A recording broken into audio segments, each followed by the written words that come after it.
이 모세의 성격은 기질적으로 볼 때에 심사숙고형이라 이렇게 이야기를 합니다. 조용한 성품으로 신중한 편이면서도 결정적인 순간에는 용감한 자라고 하는 겁니다. 그래서 그는 이집트 사람이 자기의 동족 히브리 이 사람을 괴롭히는 것을 보다 못해서 그를 때려 눕히고 맙니다. 또한 그는 과감하게 이집트 왕실을 떠나서 광야로 나가 40년 동안 베두인족들과 함께 살아갑니다. 왕자의 신분을 벗어버리고 들판에 나가 산다라고 하는 그 자체가 용감한 결단이라 이야기할 수가 있습니다. 그렇게 40년을 보낸 후에 그는 양치는 이 막대기 하나를 들고 바로 왕과 정면 대결하러 나타납니다. 대단한 용기입니다. 모세는 우여곡절 속에서 이 이스라엘 백성을 출애굽을 시키는 데에 성공을 합니다. 약 300만 명의 이 백성을 이끌고 민족의 대이동을 단행을 한 겁니다. 지난 400년 동안에 이집트에서 노예 생활을 했던 히브리 민족을 엑소더스 하였다고 하는 겁니다. 모두가 감격과 이 흥분 속에서 출애굽의 행진을 하고 있습니다. 그것도 하나님이 약속한 꿈에도 그리던 이 가나안 땅을 향해서 진군해 나가는 겁니다. 그런데 이 그들을 보내주었던 이 이집트의 바로 왕이 변심의 마음을 갖습니다. 그래서 그들을 다시 잡아들이려고 대부대를 거느리며 쫓아오고 있습니다.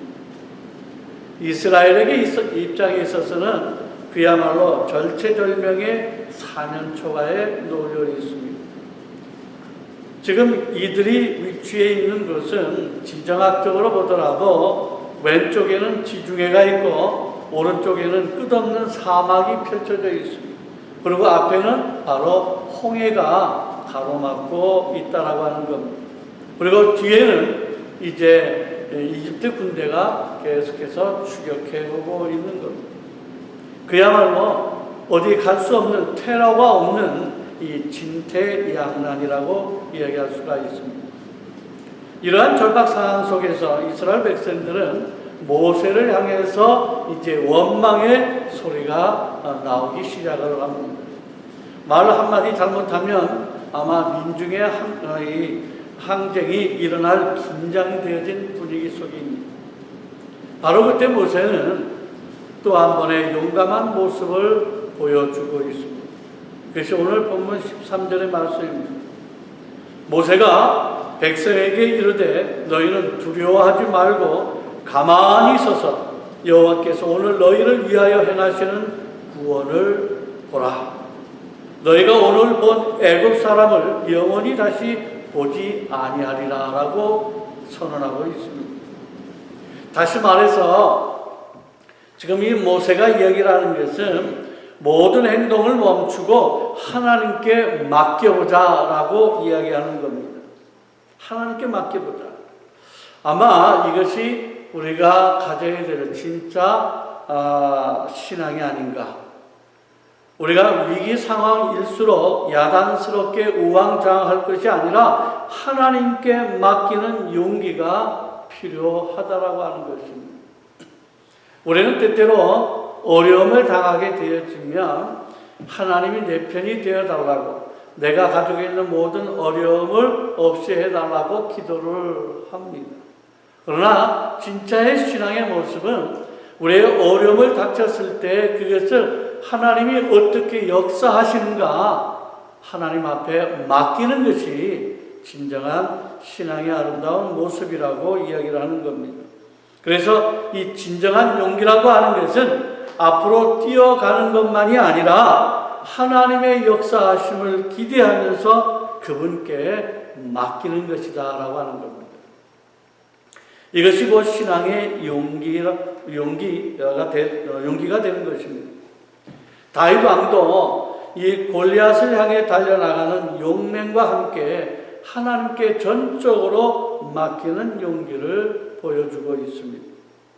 예수님은 인간의 죄 사함을 위해서 과감하게 십자가를 지는 용기와 함께 자기의 모든 생사를 하나님 아버지께 맡기는 더 큰 용기를 우리에게 보여주고 있습니다.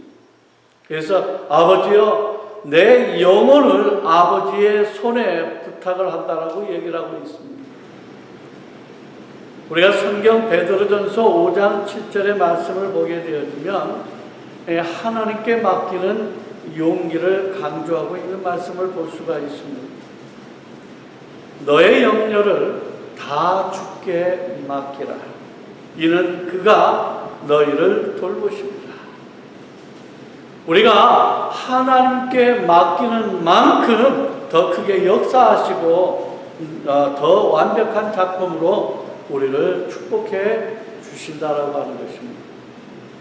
다윗은 시편 37편 5절과 6절에서 우리가 하나님께 맡기는 만큼 빛나는 승리자로 축복하여 주심을 역력히 간증을 하고 있습니다. 여기에 이 맡긴다라고 하는 말은 원래 유목민들이 잘 쓰는 단어입니다. 그래서 이 맡긴다라고 하는 용어는 말이나 당나귀 같은 운반용의 이 동물 위에 짐을 올려놓는다라고 하는 뜻으로 쓰이고 있습니다.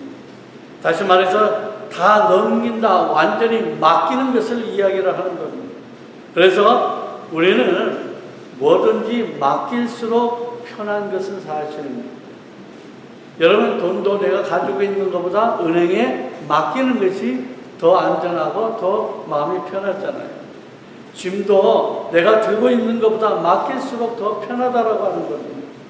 그래서 하나님은 우리가 모든 것을 하나님 앞에 맡기는 만큼 우리를 더 돌보아 주신다라고 하는 거예요. 그래서 너의 염려를 다 주께 맡기라. 이는 그가 너희를 돌보십니다. 우리가 주님 앞에 모든 것을 맡겨야만 하나님이 우리를 돌보신다라고 하는 거예요. 근데 우리는 맡기는커녕 내 힘으로 뭔가를 하려고 애를 쓴다라고 하는 거예요. 애를 쓰면 쓸수록 그 짐이 더 무거워지는 거예요. 편한 것이 없다라고 하는 거예요. 주님 앞에 맡겨야 내 짐이 가벼워지는 것이고 주님께서 돌볼 수 있는 기회가 되어진다라고 하는 것입니다. 사람은 크게 두 종류로 선명하게 나뉘어진다라고 합니다. 하나는 뭐냐면 부정적인 사람과 또 하나는 긍정적인 사람으로 분류를 합니다. 부정적인 사람은 항상 비관적이고 긍정적인 사람은 항상 낙관적으로 나타납니다. 부정적인 사람은 항상 절망적이고 긍정적인 사람은 항상 희망적입니다. 오늘 본문 11절과 12절을 보게 되어지면 이스라엘 백성들은 또 이 모세를 향해서 불평하고 원망하는 모습을 보여주고 있습니다. 어제까지는 이집트에서 사는 이 종살이가 너무나 힘들고 서러워서 못 살겠다고 아우성 쳤습니다. 이제는 다시 옛날 이집트 생활이 훨씬 더 낫다라고 볼멘소리를 하고 있는 겁니다. 사람의 심리가 그렇다라고 하는 겁니다. 예전에 이것이 너무나 싫고 너무나 어렵다고 해서 그것을 풀어주게 되어지면 오히려 예전 것이 더 낫다라고 하는 불평이 항상 있다라고 하는 거예요. 항상 어려움이 닥칠 때마다 그러한 이 불평과 원망이 나온다라고 하는 거예요. 그래서 그러한 사람들은 항상 부정적인 사람입니다. 그래서 부정적인 사람일수록 항상 과거지향주의적입니다. 그리고 현실을 거부하고 미래를 포기하는 형이다라고 하는 거예요. 교회 안은 이단보다 더 질이 안 좋은 사람들이 있다라고 합니다. 항상 교회 안에. 어떤 사람인가? 그렇게 얘기했습니다. 원불교와 백설공주파라 이렇게 이야기를 합니다. 책을 보면서 원불교? 또 백설공주파? 이렇게 봤더니 원불교는 뭐냐? 원망과 불평을 일삼는 교회이다 이렇게 이야기를 합니다. 원불교가. 그리고 백설공주는 뭐냐? 백방으로 설치는 공포의 주둥이를 가진 자들을 말한다라고 이야기를 합니다. 그래서 이것은 무엇이냐? 교회 안에서 뭔가 불평을 하고 불만을 하고 항상 말을 해서 전달하는 사람들이 가장 좋지 않은 사람들이라고 이야기를 하는 겁니다. 우리가 예수를 믿고 거듭난 이 사람이라고 한다면 무엇보다도 마귀가 심어놓은 부정적인 성향이 긍정의 성향, 긍정의 마음으로 바뀌어야 한다라고 하는 겁니다. 긍정적인 믿음의 사람은 어떤 상황에서도 하나님의 큰 역사를 기대하며 그분께 맡기는 용기를 가지고 살아간다라고 하는 겁니다. 이것이 오늘 모세가 우리에게 보여주는 용기입니다. 오늘 보면 13절과 14절을 다시 봅니다. 모세가 백성에게 이르되 너희는 두려워하지 말고 가만히 있어서 여호와께서 오늘 너희를 위하여 행하시는 구원을 보라. 너희가 오늘 본 애굽 사람을 영원히 다시 보지 아니하리라. 여호와께서 너희를 위하여 싸우시리니 너희는 가만히 있을지니라. 여러분, 부정적인 사람일수록 어떤 단어를 많이 쓰느냐면 왜? 라고 하는 단어를 많이 씁니다. why? 왜? 그래서 이 why라고 하는 것은 항상 절망적인 상황에서 나타나는 거예요. 왜 나에게 이런 일이 발생하는가? 왜 나에게? 라고 하는 부정적인 단어라고 하는 겁니다. 그런데 긍정적인 믿음의 사람은 어떤 단어를 잘 쓰느냐면 어떻게 라고 하는 단어를 씁니다. 그래서 how, 어떻게. 이번 일은 하나님께서 어떻게 역사하실까? 왜 일을 주셨는데, 하나님이 이 일을 주셨는데 하나님이 어떻게 이 일들을 풀어나가실까? 이번에는 또 어떤 역사가 일어날까? 라고 하는 것을 기대합니다. 이 긍정적인 사람이라고 하는 겁니다. 그래서 우리는 어떤 상황 속에서도 하나님의 큰 역사를 기대해 볼 수 있는 긍정적인 마음이 필요하다라고 하는 거예요. 지금 코로나 바이러스로 인해서 많은 어려움이 있습니다. 많은 사람들이 두려워합니다. 참으로 주일날 주님 앞에 나와야 됨에도 불구하고 두려움 때문에 나오지는 못하고 있어요. 물론 법적인 절차도 있겠지만 두려운 마음이 먼저 앞선다라고 하는 거예요. 이럴 때에 하나님이 세상을 역사하시고 이 일을 주셨다고 한다면 이 일을 통해서 하나님이 어떻게 행하실까? 어떻게 이끌어 나가실까? 기대하는 것이 우리의 신앙의 모습이라고 하는 거예요. 그래서 믿음으로 사는 사람이 먼저 생각을 항상 긍정적으로 바꿔야 합니다. 이 아울렐리우스라고 하는 사람이 이런 얘기를 합니다. 사람의 일생은 자기가 생각하는 그대로 되기 마련이다 라고 하는 겁니다. 자기가 생각하는 대로 그의 인생이 그냥 되어진다라고 하는 거예요. 그러므로 우리는 부정적인 생각으로 왜라고 하는 불평으로 계속 그런 삶을 마음을 갖고 있으면 그런 삶으로 나타날 수밖에 없다라고 하는 거예요. 그러나 우리가 긍정의 생각으로 바꾸게 되어진다면 이 절망적인 이 상황에 희망의 아름다운 소식을 들을 수 있다라고 하는 것입니다. 그래서 부정적인 생각은 올감이나 함정과 같아서 과거에 나타난 이 상처와 분노의 감정에 노예가 되게 마련입니다. 그러나 희망적인 생각은 언제나 앞을 바라보게 되어 있습니다. 그리스도인은 한밤중에도요 아침을 생각하는 사람이고 깊은 밤일수록 새벽을 기다리는 사람이라고 했습니다. 믿음으로 사는 사람은 그래서 하나님의 큰 역사를 기대하며 살아가고 있습니다. 그래서 모세는 지금 이 절체절명의 이 사면초가의 위기 상황에서도 오히려 늠름하게 하나님께 맡기는 용기를 보여주고 있다라고 하는 거예요. 두 번씩이나 가만히 서서 하나님이 어떻게 하시는가 보라고 호소하고 있는 겁니다. 왜 이런 일을 주어졌다라고 불평하지 말고 하나님이 어떻게 이 일들을 처리해 나가시는가 기대하면서 바라보라고 하는 겁니다. 여기 가만히 있으라고 하는 말은 마음을 진정하고 여호와 하나님께서 어떻게 역사하시는지를 기다리며 기대하라고 하는 뜻입니다.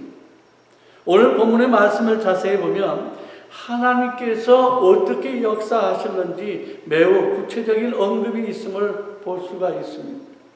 그래서 우리가 하나님 앞에 맡기면 맡길수록 어떤 역사가 나에게 일어날 것인가 몇 가지를 살펴보면 첫 번째는 우리가 하나님 앞에 맡길수록 하나님께서 완전히 그 일들을 해결해 주신다라고 하는 겁니다. 오늘 본문 13절 하반절에 무엇이라고 얘기합니까? 너희가 오늘 본 애굽 사람을 영원히 다시 보지 아니하리라고 얘기를 하고 있습니다. 지금 이들 때문에 우리는 꼼짝없이 죽었다라고 하는 것이 아니라 모세는 너희들이 오늘 지금 뒤따라오는 이 애굽 사람을 본 사람 더 이상 보지를 못한다라고 하는 겁니다. 이것은 뭐냐? 이스라엘의 완벽한 승리를 보장하는 말씀이 되어집니다. 지금 우리가 당면하고 있는 갖가지 이 괴로움과 고통, 아픔, 환난, 시련, 쓰라린 이 실패와 상처, 현실적인 불행, 막막한 불안, 질병의 공포, 모든 것이 다 사라지도록 하나님께서 해결해 주신다라고 하는 것입니다. 내 인생에 다시는 그런 일이 일어나지 않을 것입니다. 나와 영원히 상관없게 되어진다라고 하는 것입니다. 아픔도 상처도 고통과 실패도 다 내 곁을 떠나갈 것이다라고 하는 겁니다. 아니면 그 모든 것을 이겨내어 인생의 실패가 더 이상 없어진다라고 하는 것을 이야기를 하고 있습니다. 여러분, 하나님께 맡기는 만큼 주님이 친히 우리를 돌봐주시고 깔끔하게 해결해 주실 줄로 믿으시기를 바랍니다. 아멘. 하나님께 맡기는 만큼 우리를 돌보아 주신다라고 약속을 하고 있기 때문에 그렇습니다. 두 번째는 우리가 하나님께 맡기면 두 번째는 하나님께서 기적적으로 도와주신다라고 하는 겁니다. 기적적으로 도와주신다. 오늘 본문 14절입니다. 여호와께서 너희를 위하여 싸우시리니 너희는 가만히 있을지라. 지금 애굽의 이 군대가 왔을 때 싸워야 될 대상은 이스라엘 백성들입니다. 어떻게 됐든 간에 맞서와 싸워야 될 대상은 이스라엘 백성인데 지금 하나님께서 뭐라고 그래요? 기적적으로 네가 싸울 것이 아니다는 거예요. 내가 대신해서 싸워주겠다라고 하는 거예요. 그래서 내가 너희를 위하여 싸우리니 너희는 가만히 있으라는 거예요. 어떻게 역사하는가 보라고 하는 겁니다. 기적적인 일들이 이루어지고 있다라고 하는 것입니다. 네가 할 수 없는 그 일을 하나님께서 대신 처리해 주신다라고 하는 놀라운 약속이 되어지는 겁니다. 그러므로 어떻게 보면 인간의 위기라고 하는 것은 곧 하나님의 기회라고 볼 수가 있습니다. 왜? 우리가 할 수 없는 그것을 하나님이 하실 수 있는 기회를 가지셨기 때문에 그런 거예요. 그러게 우리는 오직 주님께 맡기는 이 절대적인 믿음이 필요하다라고 하는 거예요. 하나님만 의지하는 전적인 신뢰가 필요한 것입니다. 주님께서 직접 도와주시고 깔끔하게 풀어주신다라고 하는 것입니다. 우리에게 새 역사를 창출해 주신다라고 하는 겁니다. 그래서 필요한 순간에는 기적도 일으켜 주시는 것입니다. 인간의 최선과 하나님의 은혜가 합작하여 역사가 아름답게 이루어진다라고 하는 것입니다. 모세는 출애굽하는 일에 최선을 다했고 나머지는 하나님께 맡겼을 때에 이집트 군대는 홍해 바닷속에 숨을 대고 말았습니다. 하나님께 맡길수록 주님이 기적적으로 우리를 도와주신다라고 하는 겁니다. 이스라엘 백성들이 할 수 없는 그 하나님의 은혜로 말미암아 애굽의 군대는 더 이상 볼 수 없는 완전히 바닷속으로 완전히 숨을 되어 버렸다라고 하는 것입니다. 미국의 정신적인 이 지도자인 이 필 박사는 이렇게 이야기를 합니다. 크게 생각하라. 크게 믿어라.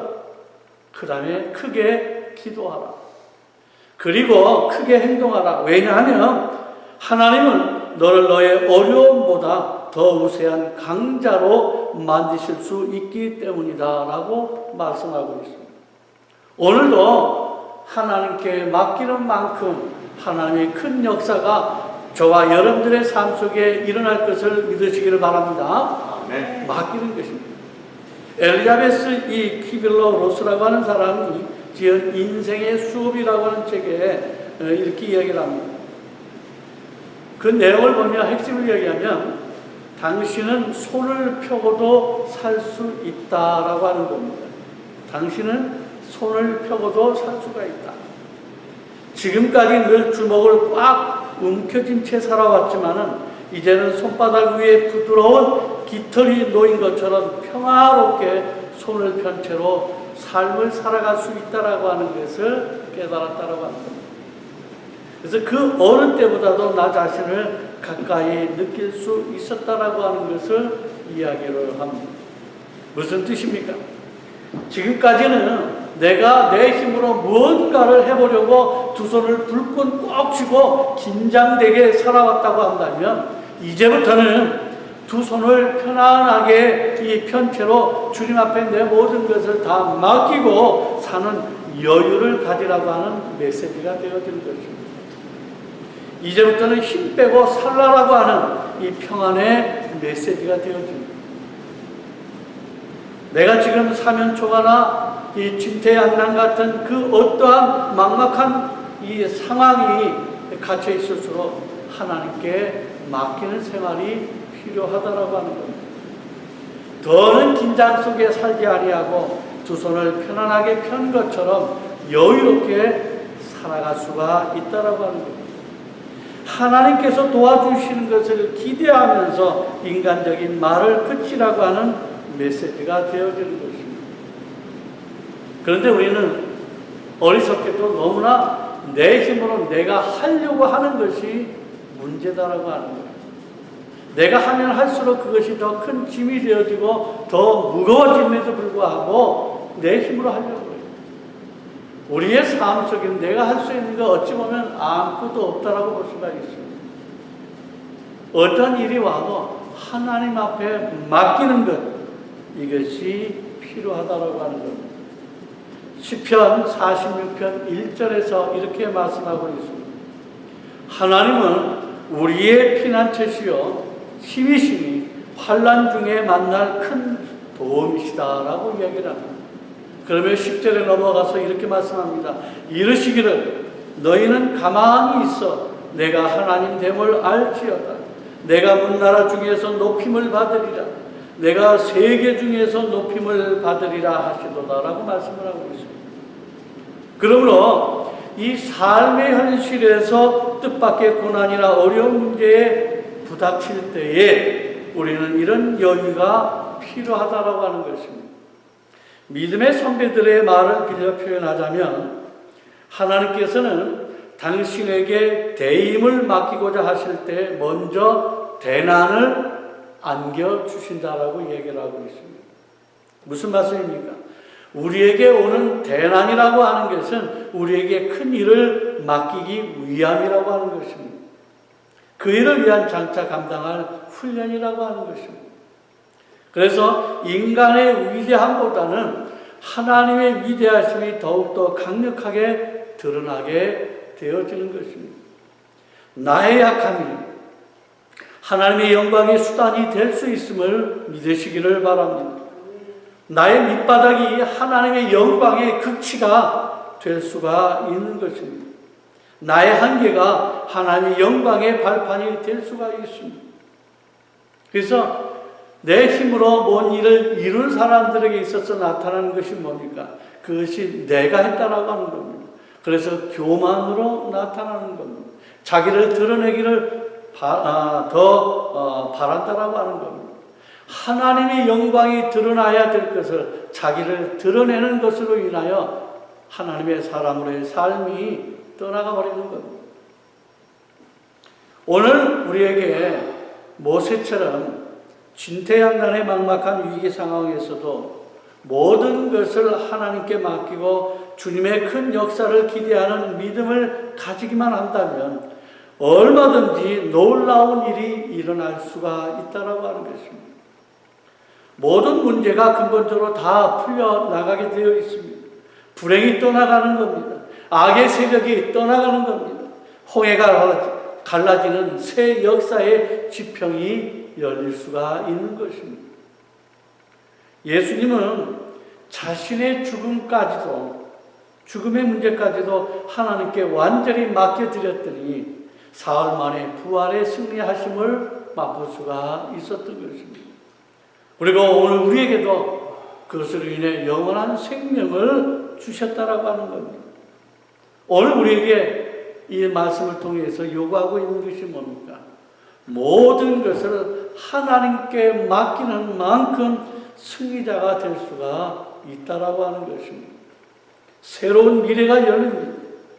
그렇기 때문에 하나님 앞에 맡기는 삶이 되어지면 되어질수록 우리의 삶에는 승리의 귀한 열매가 맺어질 것이고 그 열매를 주님 앞에 드리기에 주님이 우리의 삶을 보며 기뻐하시는 놀라운 은혜의 역사하심이 있을 수 있다라고 하는 것입니다.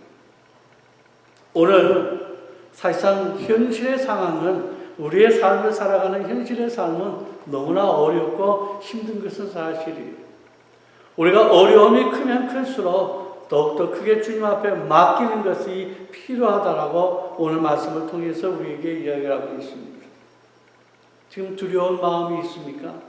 그것을 내가 쥐고 있기 때문에 두려운 마음이 더 크게 생기는 겁니다. 이럴 때일수록 주님 앞에 다 맡겨지는 거예요.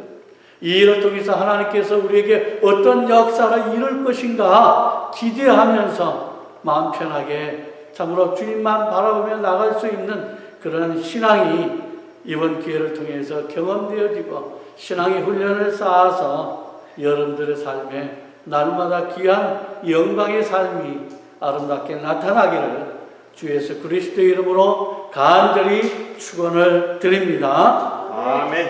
기도하겠습니다. 아버지 하나님 은혜와 사랑을